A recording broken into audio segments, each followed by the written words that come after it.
माशाअल्लाह सुबहान अल्लाह। फ़बिअय्यि आलाइ रब्बिकुमा तुकज़्ज़िबान। ये आप देख सकते हैं कौम है ईरान, और यहाँ बहुत ज़्यादा बर्फ़बारी। हमने सोचा था कौम में बर्फ़बारी नहीं होगी, लेकिन अब जो है कौम में भी बर्फ़बारी का सिलसिला शुरू हो चुका है। मैं थोड़ा सा एहतियात करके चल रहा हूँ, फिसल रहा हूँ। ये आप देख सकते हैं, ओहो बहुत ज़्यादा बर्फ़बारी रात से सिलसिला जारी है, और अभी तक अल्हम्दुलिल्लाह बर्फ़बारी का सिलसिला जारी है।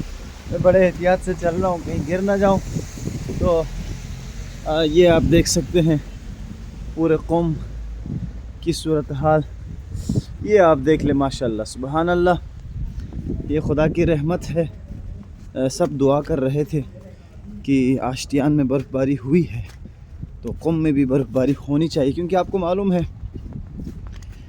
बर्फ़ जो है खुदा की तरफ से, बर्फ़ बारान बारिश ये नेमत है, क्योंकि ये चीज़ें होंगी तो फसल काश्त करने में गंदम चावल बहुत सारी चीज़ें आसानी होती है।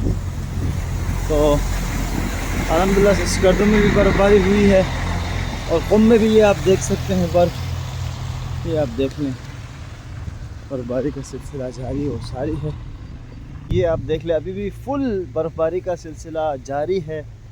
और अभी हम निकले हैं अपने उस्ताद के साथ। हम आशियान जाने के लिए सुबह के तकरीबन 7:30 बजे हैं। अभी हम उस्ताद के साथ जो हमें फ़ारसी पढ़ाते हैं उनके साथ हम चले जाएंगे आशियान। कौम से आशियान तक 1 घंटे का रास्ता है। उस्ताद के साथ जाएंगे, देखते हैं क्या सिलसिला बनता है।